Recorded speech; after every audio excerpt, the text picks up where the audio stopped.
ప్రభు అయిన యేసుక్రీస్తు నామంలో మీ అందరికీ హృదయపూర్వకమైన వందనాలు తెలియజేస్తున్నాను. సో ఈ రాత్రి వేళ మరొక ప్రవక్త గురించి మనం ధ్యానం చేయబోతా ఉన్నాం. రాత్రి వేళ అంటే ప్రజెంట్ యూకేలో టైము 8:30 అలా అవుతుంది. ఈ సీజన్లో రాత్రి దాదాపు 10 గంటల వరకు సూర్యాస్తమయం జరగదు. అంటే దాదాపు 9:30, 10 అలా ఈజీగా అవుతుంది. ఇది రాత్రి టైమే, కాకపోతే వెలుతురు ఉండింది, అందువల్ల ఆ మాట వాడాను. సో ప్రవక్తల్లో ఒక ప్రవక్త గురించి మనం చూడబోతున్నాం. గత ధ్యానంలో యోనా గురించి చూసాం మనం. ఇప్పుడు బైబిల్ గ్రంథంలో హోషేయ గ్రంథం గురించి మనం చూడబోతా ఉన్నాం. ఈ హోషేయ గ్రంథంలో 14 అధ్యాయాలు ఉన్నాయి. ఈ 14 అధ్యాయాలు చదివే ముందు నేపథ్యం మనకు చాలా అవసరం. ఎవరు ఈ హోషేయ అని అంటే, మొదటి అధ్యాయం మొదట్లోనే రాయబడింది. ఉజ్జియా, యోతాము, అహాజు, హిజ్కియా అనే ఈ యూదా రాజులు పరిపాలన చేస్తున్న కాలంలో, అటువైపు ఇశ్రాయేల్ రాజ్యంలో రెండవ యెరోబాము ఇశ్రాయేలును పరిపాలన చేస్తున్న టైంలో దేవుని యొక్క వాక్కు బేరి కుమారుడైన హోషేయకు ప్రత్యక్షమైంది అనే మాట మొదటి అధ్యాయంలోనే చాలా క్లియర్గా ఉంది. అంటే యోనా, ఆమోసు, హోషేయ, యెషయా, మీకా వీళ్ళంతా ఒకే టైంలో వాళ్ళు గ్రంథాలు రాయబడినప్పుడు డిఫరెంట్గా రాశారు. ఎందుకంటే ఒక్కొక్కరి ద్వారా దేవుడు ఒక్కో పదాలు లేదా ఒక్కొక్క విషయాలు మాట్లాడాడు కాబట్టి ఇవన్నీ మెన్షన్ చేయబడ్డాయి. వీళ్ళంతా ఒకే టైంకి చెందిన వాళ్ళు అనే విషయాన్ని మనం గ్రహించాలి. సో యోనా, ఆమోసు, హోషేయ వీళ్ళు ఒకే టైం వాళ్ళు. యెషయా, మీకా కూడా. అయితే ఇశ్రాయేల్ రాజులకు కొంతమంది ప్రవచనాలు చెప్తే యూదా రాజ్యంలో కొంతమంది ప్రవచించారు. యెషయా కూడా వీళ్ళంతా సమకాలికులు. సో ఇప్పుడు ఆలస్యం చేయకుండా ఈ గ్రంథంలో ఏం రాయబడింది అనే విషయాన్ని మనం చూస్తే, కాలము క్రీస్తు పూర్వం 758 నుండి 725 మధ్య కాలంలో ఈ ప్రవచనాలు ఈయన ద్వారా ఇవ్వటం మనం చూస్తాం. సో ఈ 1వ అధ్యాయం స్టార్టింగ్లోనే దేవుడు అంటాడు కదా, ఇశ్రాయేలీలు నన్ను విసర్జించారు, నన్ను పక్కన పెట్టేశారు, నన్ను కాదనుకున్నారు. దేవుణ్ణి కాదనుకోవటాన్ని దేవుడు ఇక్కడ కంపారిజన్ ఎలా ఉంది అని అంటే, ఈ కంపారిజన్ ఒక వ్యక్తి దేవుణ్ణి విడిచిపెట్టి విగ్రహారాధనకు వెళ్ళారు. ఈ దేశమంతా అలానే జరిగింది. దాన్ని పోలికగా వ్యభిచారము అనే మాటను ఇక్కడ దేవుడు పోలికగా వాడాడు అనే విషయాన్ని గ్రహించాలి. విగ్రహములతో వ్యభిచరించరి అంటే అర్థం ఏంటి? విగ్రహారాధన చేశారు అని అర్థం. ఇక్కడ బైబిల్ కాంటెక్స్ట్ ఎప్పుడు కూడా అదే ఉంటుంది. కాబట్టి ఈ జనులు యెహోవాను విసర్జించి బహుగా వ్యభిచరించారు కాబట్టి నువ్వు పోయి వ్యభిచారం చేసే ఒక స్త్రీని పెళ్లి చేసుకో అని హోషేయకు దేవుడు చెప్తాడు. ఇది చాలా అంటే చాలా జీర్ణించుకోలేనటువంటి మాట ఎవరికైనా. పెళ్ళిళ్ళప్పుడు మన వాళ్ళందరూ ఎంత కన్సర్న్గా ఉంటారో తెలుసు కదా. క్రైస్తవులే కానీ కట్నాలు, కులాలు, ఇంకా ఎంత చెత్త చెదారం చూస్తారో అందరికీ తెలిసిందే. ఇవన్నీ దేవుని సంబంధమైనటువంటి ఆత్మ కలిగిన వ్యక్తుల యొక్క ఆలోచన కాదు. దేవుని ఆలోచన ఎలా ఉంటుంది అదే అలా ఫాలో అవటమే. సొసైటీ కొన్నిసార్లు అది వ్యతిరేకంగా ఉండొచ్చు, మనకు నచ్చాలనేవి లేదు. అన్నీ ఒక వ్యక్తి జీవితంలో దేవుడు ఎవరికి ఎలా నిర్ణయిస్తే అలా జరగాల్సిందే.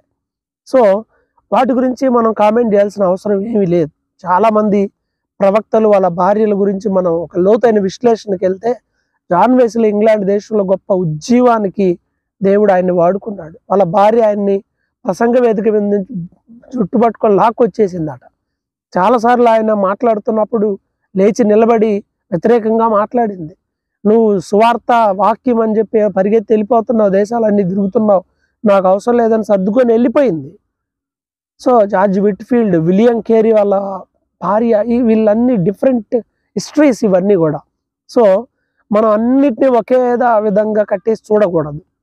సో ఇక్కడ టాపిక్ ఏంటంటే, ఒక వేశ్యను వ్యభిచారం చేసి ఒక స్త్రీని నువ్వు పెళ్లి చేసుకో అని చెప్పినప్పుడు అతను అలాగే వెళ్ళి గోమేరు అనేటువంటి ఆమెని పెళ్లి చేసుకుంటాడు. ఆమె గర్భవతి అయి కుమారుని కంటుంది. అతనికి యెజ్రెయేలు అని పేరు పెడతారు. తర్వాత మరలా ఇంకొక కుమార్తె పుడుతుంది. ఆ కుమార్తెకి లోరుహామా అనే పేరు పెడతారు. మరలా ఇంకొక కుమారుడు పుడతాడు, అతనికి లో అమ్మి అని పేరు పెడతాడు. ఎందుకు ఇదంతా జరిగింది అని అంటే, మొదటి వ్యక్తి యెజ్రెయేలు పుట్టినప్పుడు అక్కడ ఏమంటాడంటే, ఇదిగో యెజ్రెయేలు కొంతకాలానికి నేను వీళ్ళని శిక్షిస్తాను, అప్పుడు ఇజ్రాయేలు లోయలో ఇశ్రాయేలు వారి విల్లు విరుస్తాను అని అంటాడు. అంటే వీళ్ళకి శిక్ష రాబోతుంది అనడానికి మొదటి కుమారుడు. రెండవ కుమార్తె మనం చూస్తే ఆ అమ్మాయి పేరు జాలి నొందనది అని అమ్మాయికి అర్థం వచ్చేలా పేర్లు పెట్టాడు. నేను మీ మీద జాలి చూపించను. మూడవ వ్యక్తి ఏంటంటే నా జనులు కాదు. దేవుని కోపం అలా ఉంది అన్నమాట. ఇదిగో నేను మిమ్మల్ని శిక్షిస్తాను, మీరు నా ప్రజలు కాదు, నేను మీకు దేవుడుగా ఇక ఉండను, ఎందుకంటే మీరు దైవత్వాన్ని మార్చారు కాబట్టి నేను మీ మీద జాలి కూడా చూపించను, మీ మీదకి శిక్ష రాబోతుంది అని తెలియజేయడానికి దేవుడు ఆయన్ని ఆ విధంగా చేయమని చెప్పాడు. ఆ తర్వాత అలా జరిగిన తర్వాత మరలా 10-11 వచనాల్లో అంటాడు కదా, రానున్న కాలంలో శ్రమలు అయిపోయిన తర్వాత, వీళ్ళకి శిక్ష అయిపోయిన తర్వాత ఇశ్రాయేలు యూదా అనే 2 రాజ్యాలు ఉండవు ఇక. ఇప్పుడు ఇశ్రాయేల్ రాజ్యం, యూదా రాజ్యం, కానీ 2 ఉండవు. 2 కలిపి ఒకే రాజ్యంగా మారుతుంది. మరలా దేవుడు ఆదరిస్తున్నాడు, జరగబోయే ప్రవచనాన్ని చెప్తున్నాడు. నా జనం ఇక మీదట మీరు ఎక్కడైతే మీరు నా ప్రజలు కాదనబడ్డారు అక్కడే మరలా మీరు జీవము గల దేవుని కుమారులై ఉన్నారు అని చెప్పి ఒకే వ్యక్తిని నాయకునిగా ఎంచుకొని మీరు మరలా ఒకే రాజ్యంగా ఉంటారు అని 1వ అధ్యాయంలో చెప్తాడు. అంటే ఈ అధ్యాయంలో శిక్షణ గురించిన ప్రవచనం ఉంది, మరలా దేవుడు వారిని ఆదరిస్తూ ప్రవచనం కూడా మాట్లాడాడు. ఇక 2వ అధ్యాయంలోనికి వెళ్ళిపోతే 2వ అధ్యాయంలోనికి చెప్తే ఇదిగో రాబోయే కాలంలో వాళ్ళకి రాబోయే శిక్ష గురించి, దేవుణ్ణి విడిచిపెట్టి విగ్రహారాధన చేయటం వల్ల వాళ్ళ మీదకి వచ్చినటువంటి శిక్షణ గురించి. ఇప్పుడు ఆ పెళ్లి చేసుకున్న ఆమె పిల్లల్ని ఏమంటారు? జార సంతతి అంటారు. ఆమె ఒక వేశ్య. వాళ్ళ పిల్లల్ని ఎలా చూస్తారు? భార్య, భర్త, ఫ్యామిలీ అనేటువంటిది ఏముంటుంది చెప్పండి ఒక వేశ్యకి? కాబట్టి ఇలా ఇశ్రాయేలీలు కూడా నన్ను విడిచిపెట్టి ఇలా అయిపోయారు కాబట్టి ఒక స్త్రీ తన పెనిమిటిని విడిచిపెట్టి పాపంలోకి, వ్యభిచారంలోకి వెళ్ళిపోయిన తర్వాత మరలా తిరిగి తన భర్త దగ్గరకు తను ఎలా రావాలి, అక్కడే నా పరిస్థితి బాగుంటుంది అని ఎలా అనుకుంటుందో ఇశ్రాయేలీలకు కూడా అలా జరగబోతుంది. ఇశ్రాయేలీలకు అదే జరగబోతుంది, నష్టం జరగబోతుంది. ఎలాంటి నష్టం జరగబోతుంది అని అంటే, నన్ను మర్చిపోయారు మీరు, ఇవన్నీ మర్చిపోయి పండగలు, అమావాస్య, విశ్రాంతి దినం, ఇంకా ఏవో పండగలు ఉంటాయి కదా ఇశ్రాయేలీలకు సంవత్సరంలో, ఈ పండగలన్నీ చేస్తున్నారు, ఇవన్నీ మాన్పించేస్తా, అవన్నీ ఉండవు. ఎందుకు అని అంటే ఇశ్రాయేలీలు నన్ను మర్చిపోయారు. 2వ అధ్యాయం 13లో ఉంటది కదా, అది నన్ను మరిచిపోయి నగలు పెట్టుకుని శృంగారించుకొని బయలుదేవతలకు ధూపం వేసి ఉండుటను బట్టి నేను శిక్షిస్తాను అంటాడు. దేవుణ్ణి మర్చిపోయింది, భర్తను మర్చిపోయిన స్త్రీ ఎలాగైతే వేశ్యగా మారింది అలా ఇశ్రాయేలీలు నన్ను మర్చిపోయారు కాబట్టి మీ మీదకి శిక్ష రాబోతుంది. అయితే ఆ తర్వాత అరణ్యంలోనికి తీసుకెళ్తాను అంటే శిక్షాకాలము. అక్కడికి వెళ్ళిన తర్వాత నేను ప్రేమగా మాట్లాడతాను, అక్కడి నుండి మరలా తీసుకొస్తాను, శ్రమ కలిగిన ఆకోరు లోయను నిరీక్షణ ద్వారంగా మారుస్తాను అని అంటాడంటే వీళ్ళకి శిక్ష రాబోతుంది. ఆ శిక్ష అనుభవించిన తర్వాత నేను మరలా వాళ్ళని ఆదరించి, ప్రేమించి మరలా వారిని దేశంలోనికి తీసుకొని వస్తాను అని, ఇక అన్య దేవతల పేర్లు మీరు ఎత్తరు అని చెప్పి, తీర్పులు తీరుస్తాను అని చెప్పి దేవుడు వారితో ప్రవచన రూపకంగా మాట్లాడటం అనేది ఈ అధ్యాయంలో మనకు కనిపిస్తుంది. ఆ శ్రమల్లోకి వచ్చినప్పుడు, ఆ చెరలోనికి వెళ్ళినప్పుడు మీరు ప్రార్థన చేస్తారు, అప్పుడు నేను మీ ప్రార్థన విని మీ మీద జాలి పడతాను అనే విషయాన్ని 2వ అధ్యాయంలో ఇక్కడ ప్రస్తావించటం మనం చూస్తాం. 3వ అధ్యాయానికి వచ్చేపాటికి ఒక ద్రాక్ష తోట గురించి మాట్లాడతాడు. ఇవి ఇర్మియా, యెషయా ఇవి చూసినప్పుడు ఆమోసు, ఇలా సీక్వెన్స్, ఇవన్నీ కంపారిజన్స్ ఒకే రకంగా ఉంటాయి. దేవుడు అనేక మంది ప్రవక్తల ద్వారా అవే విషయాలను తెలియజేశాడు. ఏమంటున్నాడు అంటే, ఒక ద్రాక్ష తోట ఉండింది, ఆ ద్రాక్ష దాని గురించి యెషయా మాట్లాడతాడు, అలాగే ఈయన కూడా మాట్లాడటం అది మనకు కనిపిస్తుంది. ఇప్పుడు 3వ అధ్యాయంలో చూస్తే ఇశ్రాయేలు ద్రాక్ష పండ్ల అడల కోసం విగ్రహాల ఆరాధనకి వెళ్ళిపోయారు. అంటే ఈ పంట బాగా పండాలి అని చెప్పేసి వాళ్ళు విగ్రహారాధన చేశారు అని చెప్పి దేవుడు అక్కడ అంటున్నాడు. మీకు ఇంకేం మిగలదు, మీరు విగ్రహాలను వెంబడించారు కాబట్టి అని ఒక విషయాన్ని చెప్తున్నాడు. ఇదిగో రాబోయే రోజుల్లో 15 తులాల వెండి యోధమ ఎవలు తీసి ఆమెకి ఇచ్చి, ఇదిగో నాతోనే ఉండి ఇంకెక్కడికి వెళ్ళొద్దు అని చెప్పేసి ఆ స్త్రీకి ఒక వ్యక్తి ఇవ్వటం గురించి మాట్లాడుతున్నాడు. ఇదిగో ఇంత డబ్బు ఇస్తున్నాను, అలాగే ఎంత ఎదుమ ఎవలు అని అంటే, ఎదుమ ఎవలు అంటే దాదాపు 1.5 క్వింటన్నర, దాదాపు ఒక 160 కిలోలు గోధుమలు, ఇవన్నీ ఇచ్చి నువ్వు ఇంకెక్కడికి వెళ్ళొద్దు, నీకు అవసరమైనవన్నీ నేను ఇస్తున్నానుగా, ఇంకెక్కడికి వెళ్ళొద్దు అని చెప్పేసి చెప్తాడు. అలాగే ఇశ్రాయేలీలు కూడా ఉంటారు. రాబోయే రోజుల్లో దేవుడు వారికి సమృద్ధినిస్తాడు, వాళ్ళు ఎక్కడికి వెళ్ళే పని ఉండదు అనే ఒక కంపారిజన్ అనేది కూడా ఇక్కడ మనకి కనిపిస్తూ ఉంటుంది. దేవుని అనుగ్రహం గురించి రాబోయే కాలంలో ఇశ్రాయేలీలు శిక్ష అనంతరం, గుర్తుపెట్టుకోవాలి, శిక్ష తర్వాత, శిక్ష వస్తుంది గ్యారెంటీ, శిక్ష అనంతరం ఇశ్రాయేలీలు మరలా నన్ను ఆశ్రయిస్తారు, అప్పుడు నేను వాళ్ళని అనుగ్రహిస్తానని 3వ అధ్యాయంలో ఉంటుంది. ఇక 4వ అధ్యాయంలోకి వచ్చేపాటికి ఇశ్రాయేలీలు ఎలా ఉన్నారు అంటే సత్యము లేదు, కనికరము లేదు, దేవుని జ్ఞానం లేకుండా పోయింది వాళ్ళకి. వాళ్ళు ఎలా ఉన్నారు, వారి పాపాలు ఉంటాయి, అబద్ధం ఆడుతున్నారు, హత్యలు చేస్తున్నారు, వ్యభిచరిస్తున్నారు, దొంగిలిస్తా ఉన్నారు, నరహత్యలు చేస్తా ఉన్నారు. ఇవన్నీ చేస్తా ఉండి ఎవరన్నా ప్రవక్తలు చెప్తే 4వ వచనం చెప్తుంది, యాజకులతో గొడవ పడుతున్నారు. ప్రవచనాలు చెప్పొద్దు మాకు ఇవన్నీ, యాజకులతో గొడవ పడుతున్నారనే మాట కూడా మనకి ఇక్కడ రాయబడి ఉంది. సో దైవ జ్ఞానము లేకుండా ఉంటున్నారు, మీరు దేవుని జ్ఞానము లేకుండా ప్రవర్తిస్తున్నారు కాబట్టి రానున్న కాలంలో నేను మిమ్మల్ని విసర్జిస్తాను. యాజకులు కూడా ఎవరైనా సరే మీరు నన్ను విసర్జించారు కాబట్టి పాపమును ఆహారముగా చేసుకున్నారని 8వ వచనంలో రాయబడింది. పాపమును ఆహారముగా చేసుకున్నారు. 7వ వచనం చెప్తుంది, కలిమి కొలది పాపం చేశారు. ఎంత చేయాలో అంత చేసేస్తున్నారు, అన్నం తిన్నట్టే చేసేస్తున్నారు పాపము. యాజకులు కూడా ధర్మశాస్త్రాన్ని మర్చిపోతున్నారు. దేవుని జ్ఞానం లేదు మనుషులకి. ఇన్ని పుస్తకాలు లోకంలో చదువుతున్నారు కానీ ఈ రోజు కూడా మనుషులకి దైవ భయం, దైవ జ్ఞానం ఉండట్ల. బైబిల్ చదవండి అంటే అదేదో చీపు విషయంగా మారిపోతుంది. పరీక్షలు అయితే ఎన్ని పుస్తకాలు చదువుతారు, మరి బైబిల్ చదువుతున్నామా? దేవుని జ్ఞానం మన జీవితాలకు అది ఎంతో ఉపయోగకరంగా ఉండేది. కానీ వీళ్ళు దేవుని విడిచిపెట్టి పాపములోకి వెళ్ళిపోయారు. ఇష్టానుసారంగా పాపం చేస్తూ బైబిల్ చెప్తుంది 11వ వచనంలో, వ్యభిచార క్రియలు చేయుట చేతను, ద్రాక్షరసం పానము చేయుటను, మద్యపానము చేతను వారు మతి చెడిరి. మతి పోయింది వాళ్ళకి, తాగి వాళ్ళు పాపములన్నీ చేసుకుంటూ దేవునికి విరోధమైన పనులు చేసుకుంటూ ఎక్కడ పడితే అక్కడ బలి అర్పిస్తున్నారు. ఉన్నత స్థలం కనిపిస్తే చాలు పైకి వెళ్ళిపోయి అక్కడ బలులు అర్పిస్తూ ఉన్నారు, దూపాలు అర్పిస్తూ ఉన్నారు. అందుకే దానిని వ్యభిచారంగా పోలుస్తా అంటున్నాడు. వేషలైపోయారు మీరు. భర్తను విడిచిపెట్టిన స్త్రీ వలె మీరు కూడా ఇష్టానుసారంగా పాపంలో ఉన్నారు. 16వ వచనం చెప్తుంది, పెయ్య మొండికేస్తుంది, దాని భుజం మీద కాడి పెడితే అది మొండికేస్తుంది. అలాగే ఇశ్రాయేలీలు మొండితనం చూపిస్తున్నారు. రాబోయే కాలంలో మీ మెడ మీద కాడి పెడతాను అనే మాట అక్కడ ప్రభు 4వ అధ్యాయంలో అంటాడు. మీ పిల్లలకి మీకు ఏం జరగబోతుందో తెలుసా? భయంకరమైన శిక్ష రాబోతూ ఉంది. ఎఫ్రాయిము అంటున్నాడు. ఎఫ్రాయిము విగ్రహాలతో కలుసుకుండింది, ద్రాక్షరసము వాళ్ళకి చేదుగా అయిపోయింది, ఒళ్ళు తెలియని వాళ్ళు అయిపోయారు, మానక వ్యభిచారం చేస్తున్నారు. వాళ్ళ అధికారులు కూడా సిగ్గు లేకుండా దాన్నే ప్రేమిస్తున్నారు. కాబట్టి మీ పాపముల బట్టి మీకు శిక్ష రాబోతుంది అని 4వ అధ్యాయంలో మాట్లాడతాడు.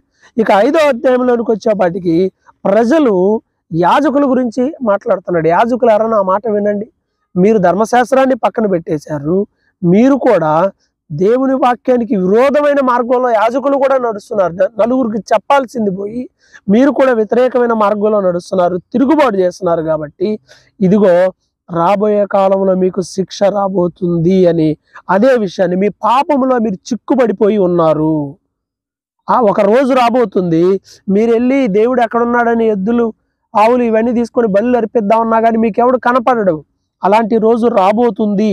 ఇదిగో బాకానాదం చెయ్యండి, రాబోయే శిక్షను తెలియజేయండి, నా ఉగ్రత రాబోతుంది అని అంటున్నాడు.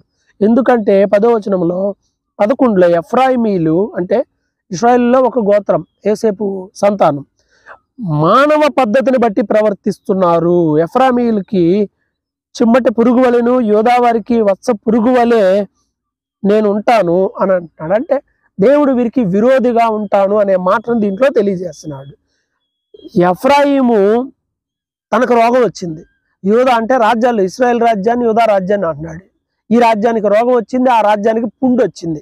అయినా కానీ ఎవరిని పిలుచుకోవాలి? ఇది వచ్చినప్పుడు, సమస్య వచ్చినప్పుడు దేవుని వైపు వెళ్ళాలి. దేవుని దగ్గరికి వెళ్ళకుండా వీళ్ళు ఏం చేస్తారంటే పక్క రాజుల దగ్గరికి వెళ్ళి ఆశ్రయిస్తున్నారు కష్టం వచ్చినప్పుడు. ఈ రాజులు చేస్తున్న తప్పిది. వాళ్ళకి శ్రమలో తోడుగా ఉన్న ప్రభువుని ఆశ్రయించకుండా లెగిస్తే ఇటు ఐగుప్తు రాజు దగ్గరికి, ఇటు అష్షూరు రాజు దగ్గరికి వెళ్తున్నాడు. అందుకే అంటున్నాడు కదా, మీరు అష్షూరీల దగ్గరికి వెళ్తున్నారు, ఐగుప్తీల దగ్గరికి వెళ్తున్నారు, నా దగ్గరకు రావటం లేదు. ఎవ్వడు నిన్ను బాగు చేయలేడు, ఏ రాజు మీకు సహాయం చేయడు. రానున్న కాలంలో భయంకరమైన శిక్ష రాబోతుంది అని చెప్పి దేవుడు వారికి తెలియజేస్తా ఉన్నారు. అయితే మీరు మనసు తిప్పుకొని నన్ను వెతికే వరకు మీకు దురవస్థ కలుగుతుంది. మీకు దురవస్థ వచ్చినప్పుడు అప్పుడు మీరు నాకు ప్రార్థన చేస్తారు, అప్పుడు నేను మీ ప్రార్థన వింటాను అని ప్రభు 5వ అధ్యాయం చివరి వచనాల్లో చెప్పడం మనం చూస్తాం. ఇక 6వ అధ్యాయంలో మరలా దేవుని దగ్గరికి రమ్మనే పిలుపు.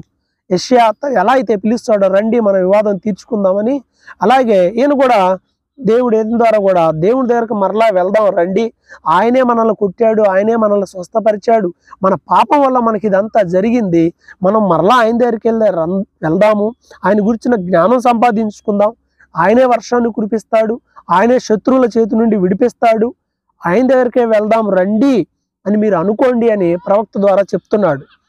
అలాగే బాధతో అంటాడు, నేను నిన్నేం చేయాలి, తెల్లవారితే మాయమైపోయే మేఘంలాగా మంచులాగా మారిపోతున్నారు మీరు, నేను బలులు కోరటం లేదు. 6వ వచనం 6వ అధ్యాయం 6వ వచనంలో ఫేమస్ మాట ఇది. యేసు ప్రభు క్రొత్త నిబంధనలో కూడా అంటాడు, నేను బలిని కోరను కానీ కనికరమనే కోరుచున్నాను అనే వాక్యాన్ని నేర్చుకోండి అంటాడు. అంటే ఆ పదం ఇక్కడే వచ్చింది. బలులు అర్పిస్తున్నారు, కనికరం లేదు, ప్రవర్తనలో మార్పు లేదు, కానీ బలులు అర్పిస్తున్నాడు దేవుడు. అందుకే అన్నాడు, మీ బలులు నాకు అవసరం లేదు, నాకు కావాల్సింది కనికరం, ప్రవర్తనలో మార్పు రావాలి. ప్రవర్తనలో మార్పు రాకుండా పాపము చేస్తూ బలి అర్పించినా, పాపం చేస్తూ కానుకలు అర్పించి పాపం చేస్తే ఏం చేసినా ప్రయోజనం ఉండదు. దేవునికి కావాల్సింది యథార్థమైన ప్రవర్తన మనుషుల నుండి, అది దేవుడు కోరుకుంటున్నాడు. పాపాలు చేస్తూ మీరు ఇవన్నీ చేస్తున్నారు కాబట్టి ఇవన్నీ కుదరవని దేవుడు వారికి చెప్పడం 6వ అధ్యాయంలో చూస్తాం. ఇక 7వ అధ్యాయంలో దేవుడు మేలు చేయాలని అనుకుంటున్నాడు, కానీ వీరి పాపాలు అడ్డుగా వస్తున్నాయట. నేనేం చేయాలి, నేను మీకు స్వస్థత కలిగజేయాలనుకున్నాను, కానీ షోమ్రోను చెడుతనం బయటకు వస్తూ ఉండింది, అది బయలుపడతా ఉండింది. మీరు అబద్ధాలు, మోసాలు, నరహత్యలు, విగ్రహారాధన ఇవన్నీ చేస్తున్నారు కాబట్టి మీ పాపము నాకు తెలుసు, మీ పాపం, మీరు మానక కామాతురత కలిగిన వారు ఉన్నారు అని 4వ అధ్యాయంలో అంటున్నాడు. ద్రాక్షారసము తాగుతూ ఉన్నారు, మత్తులోకి వెళ్ళిపోతున్నారు, పాపంలోకి వెళ్ళిపోతూ ఉన్నారు. మీరు ఎలా అయిపోయారు అంటే 7వ అధ్యాయంలో 8వ వచనంలో అంటాడు కదా, ఎఫ్రాయిము అన్యజనులతో కలిసిపోయాను, ఎఫ్రాయిము ఎవరు తిప్పివేయలేని అప్పము వంటి వాడాయను. మనం రొట్టెలు వేసేటప్పుడు అప్పము రొట్టె వేసేటప్పుడు మధ్యలో చలాగబెట్టి దాన్ని తిప్పేస్తారు మాడిపోకుండా. అసలు ఎవడు తిప్పివేయలేని అప్పు అంటే ఇంకా అది అతుక్కుపోయి మాడిపోయింది. ఆ పెనానికి అతుక్కుపోయిన రొట్టెలాగా అప్పంలాగా మారిపోయి, అంటే లోకంతో అంత పెనేసుకుని వెళ్ళిపోయారు, నిన్ను లోకం నుండి విడదీయలేనంత కలిసిపోయారు లోకంలో అని. అన్ని లోక సంబంధమైన పాపాలకి బానిసలైపోయి ఉన్నారు. కాబట్టి ఏం చేయాలి నిన్ను అని దేవుడు ఎంతో బాధపడతాడు. పిరికి గుండెగల గువ్వలాగా అయిపోయావు, నన్ను విసర్జించారు కాబట్టి మీ మీదకి శాపం తప్పదు. ఇంకో మాట అంటాడు, ఎలా ఉన్నారో తెలుసా, హృదయపూర్వకంగా బతిలాట్లా 14 హృదయపూర్వకంగా నన్ను బతిలాడుకోకుండా చెయ్యిల మీద పడుండి కేకలేస్తాను, మంచాల మీద పండుకొని. కొంతమంది ఓపిక ఉన్నా అన్నీ ఉన్నా కానీ మంచాల మీద నుండి ప్రార్థనలు చేస్తుంటారు. దిగి చేయండి, నష్టంలా. నువ్వు మంచం ఎక్కినప్పుడు, నువ్వు దిగలేని పరిస్థితుల్లో ఉన్నప్పుడు అప్పుడు చేద్దువు కానీ, ఆ పరిస్థితి అయితే అది వేరు. అన్నీ బాగుండి మంచాల మీద ఉండి కాదు ప్రార్థన, దిగి మోకరించి ప్రార్థన చెయ్యి. కాబట్టి వీళ్ళు మంచాల మీదనే ఉండి దేవుణ్ణి విసర్జిస్తున్నారు. మాకు ధాన్యం కావాలి, మాకు అవి కావాలి, ఇవి కావాలని అనుకుంటున్నారు. అక్కరకు రాని విల్లులాగా తయారైపోయారు, అవసరానికి ఉపయోగపడని విల్లులాగా అయిపోయారు. ఇతర రాజుల సహాయం కోరుతా ఉన్నారు. ఇది వీళ్ళ స్టేటస్ అన్నమాట, ఇలా ఉన్నారు వీళ్ళు. అందుకే దేవుడు వీరి మీద కోపపడుతున్నాడు. 8వ అధ్యాయంలో బాకా ఊదండి, ట్రంపెట్ ఊది గట్టిగా చెప్పు, ఏమని, నా ప్రజలు ధర్మశాస్త్రాన్ని అతిక్రమించారు, ఫలితంగా శత్రువులు రాజ్యం మీద దాడి చేయబోతా ఉన్నారు, ఇది నిశ్చయం. ఎందుకో రీజన్ చెప్పాడు 3వ వచనంలో. సన్మార్గాన్ని విడిచిపెట్టారు, వాళ్ళ బంగారాన్ని, వెండి బంగారం ఇత్తడి ఇదంతా తీసుకెళ్లి విగ్రహాలు తయారు చేయడానికి పెట్టుకున్నారు. విగ్రహారాధన చేయొద్దని ఆజ్ఞ పెడితే అదే ఆజ్ఞల్ని మీరిపోయారు. ఎలా అయిపోయారు అని అంటే, పవిత్రమైన జీవితం లేకుండా పోయి 9వ వచనంలో అడవి గాడిద ఆశ తీర్చుకోవడానికి పోయినప్పుడు దాన్ని ఎవడు ఆపలేడు, అడవి గాడిదని. ఇక అది తనకి ఆ లస్ట్ టైంలో ఎవడు దాన్ని ఆపలేడు. అలాగే తయారైపోయారు ఇశ్రాయేలీయులు, ఎవడు ఆపలేని విధంగా తయారైపోయారు. మీరు కానుకలు ఇచ్చి మరి ఇతర రాజులను పిలిపించుకుంటున్నారు మీ రాజ్యంలోనికి. అయ్యా మాకు సాయం చేయండి అని యెరూషలేము మందిరంలో ఉన్న బంగారాన్ని ఇస్తున్నాడు యెరూషలేములో యూదారాజు. ఇశ్రాయేలీయులు కూడా వాళ్ళ దగ్గర ఉన్న బంగారం అంతా ఆయనకి ఇచ్చి మాకు సాయం చేయమని, అంటే డబ్బులు ఇచ్చి విటుకాండ్రలను పిలిపించుకున్నట్టుగా పోలిక అనమాట. డబ్బులు ఇచ్చి ఎదురు అన్నట్టుగా మీరు ఇదే చేస్తున్నారు. ఎంతకాలం ఇలా చేస్తారు? నన్ను ఆశ్రయించకుండా మీరు వాళ్ళని ఆశ్రయిస్తా ఉన్నారు. ఇదిగో బలిపీఠాలు ఇష్టం వచ్చినట్టు కట్టి విగ్రహాలకు బలి అర్పణలు చేస్తా ఉన్నారు. నన్ను పక్కన పెట్టేశారు. కాబట్టి మీ బలిపీఠాలన్నీ మీ నష్టానికి, నాశనానికి కారణమవుతా ఉంటాయి. మీ పాపాలకి మీకు శిక్ష వస్తుంది. మీరు మరలా తిరిగి ఐగుప్తు వెళ్ళిపోతారు. ఒకప్పుడు ఐగుప్తులో ఉన్నారు, మిమ్మల్ని తీసుకొచ్చాను నేను, కానీ ఇప్పుడు మీరు మరలా తిరిగి ఐగుప్తుకి వెళ్ళిపోతారు. ఎందుకంటే వీళ్ళు సృష్టికర్తను మరిచిపోయారనే మాట 14వ వచనంలో ఉంది. ఇశ్రాయేలు వారు తమకే నగరాలు కట్టించుకొని తమ సృష్టికర్తను మరిచి ఉన్నారు. నగరాలు కట్టించుకున్నారు బాగా, దేవుని మర్చిపోయారు. అందుకే ఆ నగరాలు తగలబెడతాను అన్నాడు. ఎస్, అది శిక్ష, అది నష్టం, అది నాశనం. దీనికి కారణం ఎవరు అంటే కేవలం వారు, వారి విగ్రహారాధన, వాళ్ళ నమ్మకాలు ఇతర రాజుల మీద, మనుషుల మీద ఉండడం అనేది దీని అంతటికీ కారణం. ఇది 8వ అధ్యాయంలో ఉంది. ఇక 9వ అధ్యాయంలోనికి వచ్చేపాటికి ఇశ్రాయేలు అన్య జనుల్లాగా నువ్వు సంతోషపడతా ఉన్నావు, లేదు నువ్వు దేవుని విడిచిపెట్టావు కాబట్టి నీకు శిక్ష రాబోతుంది. కొత్త ద్రాక్ష రసం రాదు, పంటల పండవు, అన్నీ ఎండిపోతా ఉంటాయి, మీకు నష్టం రాబోతుంది. ఐగుప్తు, అష్షూరు రాజుల దగ్గరికి వెళ్ళి మాకు సాయం చేయమంటున్నారు. మీరు రానున్న కాలంలో అదే రాజుల దగ్గరకి బానిసలుగా వెళ్తారు అన్నాడు. అన్నట్టుగానే యోధా రాజులు బబులోని కింద యోధా రాజ్యం బానిసలైపోయారు. అన్నట్టుగానే ఇశ్రాయేలు 10 గోత్రాలు అష్షూరు రాజు యొక్క చెరలోనికి వెళ్ళిపోవటం తర్వాత కాలంలో జరుగుతూ ఉంటుంది. ఎందుకంటే వీళ్ళు శత్రువులుగా ఉన్నారు, దేవుని మందిరంలో శత్రువులుగా ఉన్నారని 8వ అధ్యాయం చెబుతూ ఉంది. 8వ వచనం, 9వ అధ్యాయం 8వ వచనంలో మందిరంలో శత్రువులు అయిపోయారు. పాపం చేస్తున్నారు, అయ్యో ఫార్మాలిటీగా బలులు అర్పిస్తున్నారు, విగ్రహాలకు బలులు అర్పిస్తున్నారు, ఇక్కడ ఇది చేస్తున్నారు. లజ్జాకరమైన, సిగ్గుకరమైన దేవతకు తమ్ము తాము అర్పించుకున్నారు అని 10వ వచనంలో రాయబడింది. మనం ఆ వచనాన్ని చూడొచ్చు. ఎఫ్రాయిము కీర్తి పోయింది, పక్షి ఎగిరిపోయినట్టుగా వీళ్ళ కీర్తి ఎగిరిపోయింది. మీకు నష్టం జరగబోతుంది, పిల్లలు ఉండరు, మీ పిల్లలకి పెళ్ళిళ్ళు జరగవు, శాపం వస్తుంది. ఎందుకంటే మీరు చేసుకున్న పాపమును బట్టే గొడ్రాళ్ళు అయిపోతారు, పాలిచ్చే తల్లులుగా మీరు ఉండరు, ఎండు రొమ్ములు గల వారిగా మిమ్మల్ని చేస్తాను. కారణం ఏంటి అని అంటే, కారణం ఏంటంటే వీరు చేసిన పాపమును బట్టి ఇదిగో భయంకరమైన శాపం రాబోతుంది. శత్రువులు మీ మీద దాడి చేసి మిమ్మల్ని చెరలోకి తీసుకెళ్తారని 9వ అధ్యాయంలో చెప్తాడు. ఇంత చేసినా, ఇన్ని చెప్పినా వాళ్ళు మారట్లా, ప్రవక్తల మాటలు వినడం లేదు. ఇంకా ఏం చేస్తున్నారు? 10వ అధ్యాయంలో ఇశ్రాయేలు విస్తారంగా వ్యాపించిన ఒక ద్రాక్ష చెట్టు లాంటిది. ద్రాక్ష చెట్టు బాగా డెవలప్ అయిపోయిందట. అలా ఉండింది. అలా డెవలప్ అయిపోయిన తర్వాత వాళ్ళు ఫలాలు కూడా ఫలించారు. ఈ ఫలాలు తీసుకెళ్ళి వాళ్ళు ఎంత ఫలించారో అంత బలిపీఠాలు కడుతున్నారు. దేవుని మర్చిపోయి దేవుని వాక్యానికి విరోధమైన జీవితాన్ని జీవిస్తున్నారు. అందుకే శిక్ష పొందుతారు. పర్యవసానంగా దేవుడు అంటున్నాడు కదా, భూమి యొక్క చాళ్లలో చేదు కూరలు మొలిపిస్తాను అని అంటాడు. అంటే చేదు విషం అనే విషవృక్షాలు వస్తూ ఉంటాయి. భూమి చాళ్లలో విషపు కూర వస్తుంది అని అంటాడు. అంటే శాపగ్రస్తమైనవి ఈ ముళ్ళ చెట్లు, విషపు కూరలు, ఇవి శాపగ్రస్తమైనవి. ఇవన్నీ వస్తాయి శాపాన్ని బట్టి అంటున్నాడు. ఇదిగో నీ మెడకి కాడి కడతాను. నీ ఇష్టానుసారంగా ఉన్నావు కదా. ఎలా ఉన్నాడు ఎఫ్రాయిం అంటే, నూర్పులో అభ్యాసం గలదై కంకులను తొక్కగోరే పెయ్యలాగుంది. ఎగిరెగిరి తొక్కుతున్నా నీ మెడ మీద కాడి పెడతానులే అంటే ఎగురంతా తగ్గుతుంది అని. అందుకే దేవుడు అంటున్నాడు కదా 12వ వచనంలో, మీరు ఫలించినట్లు మీరు విత్తనము వేయుడి, ప్రేమయను కోత కోయుడి. నీతి ఫలించాలి అంటే ప్రేమ అనే కోత కొయ్యాలి. దేవుని వెతకడానికి ఇది సరైన సమయం. ఆయన మీకు సరైన సమయానికి వర్షాలు ఇస్తాడు, ఆయన మిమ్మల్ని ఆదుకుంటాడు. ఆయన్ని ఆశ్రయించండి. వీళ్ళు దేన్ని ఆశ్రయిస్తున్నారు? బేతేలును ఆశ్రయిస్తున్నారు ఇశ్రాయేలు. బేతేలు అంటే ఆ యాకోబు తలగడగా వాడిన స్థలమే అది. ఈ బేతేలు అని అంటే యెరోబాము అక్కడ మందిరం కట్టి ఒకటి సాధారణమైన వారిని యాజకులుగా చేసి బంగారు దూడలు పెట్టి ఇల్లే దేవుడు అని అన్నాడు. వాళ్ళు పోయి అక్కడికి వెళ్తున్నారు, దేవుణ్ణి వదిలిపెట్టి, యెరూషలేము దేవాలయాన్ని వదిలిపెట్టి. అందుకే మీరు చేసుకున్న ఆ బేతేలు మీకు నాశనానికి కారణం అవుతుంది అని దేవుడు వారితో చాలా స్పష్టంగా ఈ అధ్యాయంలో మాటలను చూస్తాం.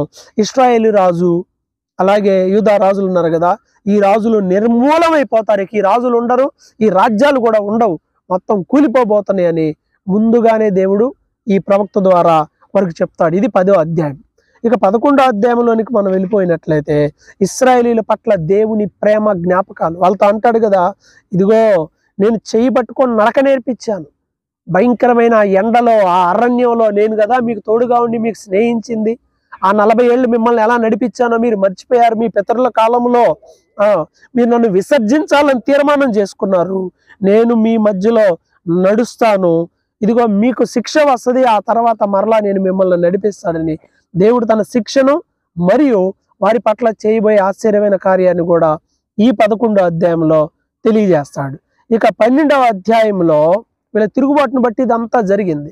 12వ అధ్యాయంలో మనం చూస్తే ఎఫ్రాయిము గాలిని మేస్తున్నాడు, ఐగుప్తు రాజు దగ్గరికి, అషూరు రాజు దగ్గరికి వెళ్ళి వాళ్ళతో సంధి చేసుకుంటున్నాడు, వాళ్ళ కానుకలు ఇస్తున్నాడు, వాళ్ళ మీద ఆధారపడుతున్నాడు. రాబోయే కాలంలో వాళ్ళు మిమ్మల్ని శిక్షిస్తారు అని చెప్పి ఒక సందర్భాన్ని జ్ఞాపకం చేస్తున్నాడు. తల్లి గర్భంలో యాకోబు తన సహోదరుని మడిం పట్టుకున్నాడు. యాకోబు ఏశావుని తల్లి గర్భంలోనే జయించాడు, ఆ తర్వాత పోరాడాడు.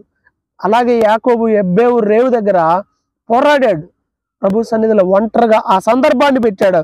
ఆ రాత్రి అంతా అతడు బతివులాడుకున్నాడు, పోరాడాడు, కన్నీరు విడిచాడు. బేతేల్లో దేవుడు ఆయనకి మాట్లాడి ప్రత్యక్షమే ఆశీర్వదించాడు. నువ్వు దేవుని వైపు తిరిగితే నీకు ఆశీర్వాదం, లేకపోతే ఆశీర్వాదం ఉండదు, ఆయన మీద నమ్మిక ఉంచు అని 12వ అధ్యాయం ప్రారంభంలో దేవుడు ఆ సందర్భాన్ని జ్ఞాపకం చేస్తాడు. కానీ వీళ్ళు ఎలా ఉన్నారు? 12వ అధ్యాయంలో చూస్తే 7వ వచనంలో ఉంటుంది, వాళ్ళు అన్యాయపు త్రాసుని వాడుకగా చేస్తున్నారు. అన్యాయపు త్రాసుని వాడుక అంటే దొంగ కాటా వేస్తున్నారు. ఇతరుల బాధ పెట్టాలని కోరుకుంది, మాకు ఐశ్వర్యం ఉంది మాకేమిలే అని అనుకుంటా ఉన్నారు. కాబట్టి చాలా మంది ప్రవక్తలు పంపించినా కానీ ఎన్నిసార్లు అనేక విధాలుగా చెప్పినా వాళ్ళు తమ పద్ధతుల్ని మార్చుకోలేదని 10వ వచనంలో ఉంది. అందువల్ల మీ దేశానికి నష్టం రాబోతుంది, దేశానికి శాపం రాబోతుంది. ఒకప్పుడు ఐగుప్తు దేశంలో మీరు బాధపడుతున్నప్పుడు మెన్షన్ చేస్తాడు 13లో, ఐగుప్తులో మీరు బాధపడి ఏడుస్తున్నప్పుడు ఒక ప్రవక్తను పంపాను, మోషే, ఆయన పంపించి మిమ్మల్ని తీసుకొచ్చాను, అలాగే అతను మీ మీదే నేరం మోపుతాడు. అంటే మోషే ద్వారా ధర్మశాస్త్రం వచ్చింది, మీరు అది మీరారు, ఆయన కూడా మీ మీద నేరం మోపుతాడు అని ఇన్ని విధాలుగా దేవుడు వీరిని హెచ్చరించినా వీళ్ళు మారలేదండి. 13వ అధ్యాయంలో ఉంటుంది కదా, ఎఫ్రాయిము తను గొప్ప చేసుకుంటున్నాడు అనే మాట రాయబడి ఉంటుంది. విగ్రహాలు చేసుకుంటున్నారు, వాటిని ఆరాధిస్తున్నారు, విగ్రహాలను ముద్దాడుతున్నారు దేవుని విడిచిపెట్టి. ఆ మాట అన్నాడు, నేను తప్ప రక్షకుడు ఏడి? మిమ్మల్ని నడిపించింది నేను కదా, అరణ్యం నుంచి తీసుకొచ్చింది నేను కదా, ఐగుప్తును ఇనప కొలిమి నుంచి తీసుకొచ్చింది నేను కదా.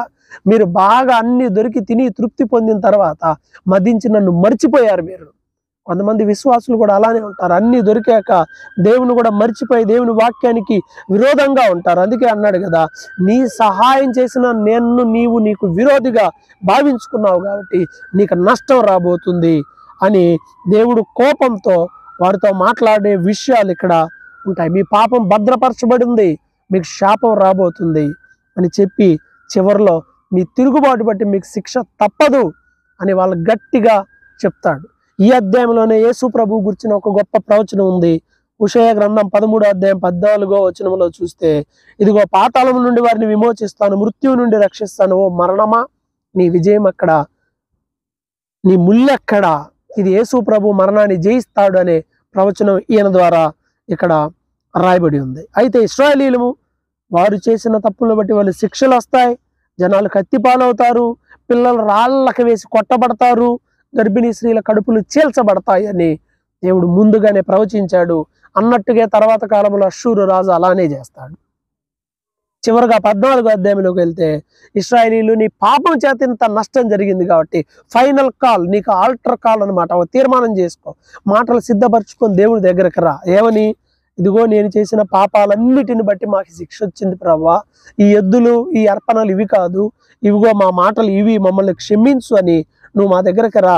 మాకు తండ్రి లేడు, తండ్రి లేని వారికి తండ్రి నువ్వే కదా మమ్మల్ని అరణ్యంలో నడిపించింది అని దేవుని కార్యాలన్నీ జ్ఞాపకం చేసుకుని నా దగ్గరకు రండి, అప్పుడు నేను ఒక చెట్టుకు మంచి ఎలా ఉంటుందో అలా ఉంటాను, నేను మిమ్మల్ని మరలా స్నేహిస్తాను, మీకు మరలా ఆశీర్వాదం ఇస్తాను, మరలా మీ పంటలు పండుతాయి, మీ సామ్రాజ్యాన్ని విస్తరింపజేస్తాను, నా వలనే ఇవన్నీ కలుగుతాయి, ఎందుకంటే ఆయన మార్గాలు చక్కనివి, అందులో నడుచుకోండి, మీకు ఏ ప్రాబ్లం ఉండదని దేవుడు హోషేయ ద్వారా చివరి అధ్యాయంలో తెలియజేస్తాడు. ఇవన్నీ ప్రవచనాలు, ఇవన్నీ చేస్తే ఇశ్రాయేలీయులు విన్నారు కానీ దాని ప్రకారం చేయలేదు. అందువల్ల వారికి నష్టం జరిగింది. కాబట్టి ప్రియమైన వారలారా, ఈ గ్రంథం ద్వారా మనం గ్రహించాల్సింది ఏంటంటే, మనుషులు పాపంలో ఉన్నప్పుడు దేవుడు అనేక విధాలుగా హెచ్చరిస్తాడు. విని మారు మనసు పొందాలి, వినకపోతే శిక్ష వస్తుంది, సరి చేసుకోవాలి. అన్ని తిని తృప్తి పొందిన తర్వాత ఇశ్రాయేలీయులు దేవుని మరిచి విగ్రహారాధన చేసినట్టుగా దేవునికి దూరంగా వెళ్ళొద్దు. పడిపోయిన విశ్వాసులు మరలా తిరిగి లేవాలని దేవుడు కోరుకుంటున్నాడు. యేసు ప్రభు వారిని రక్షించడానికి ప్రవక్తలను పంపాడు, మనల్ని రక్షించడానికి యేసయ్య తానే ఈ లోకానికి వచ్చాడు. కాబట్టి పడిపోయి దేవునికి దూరంగా ఉన్నటువంటి విశ్వాస జీవితంలో ఉన్నవారు మరలా తిరిగి దేవుని దగ్గరికి రావాలి అని ఈ గ్రంథం మనకి నేర్పిస్తుంది. ప్రభువు మిమ్మల్ని ఆశీర్వదించును గాక. ఆమేన్.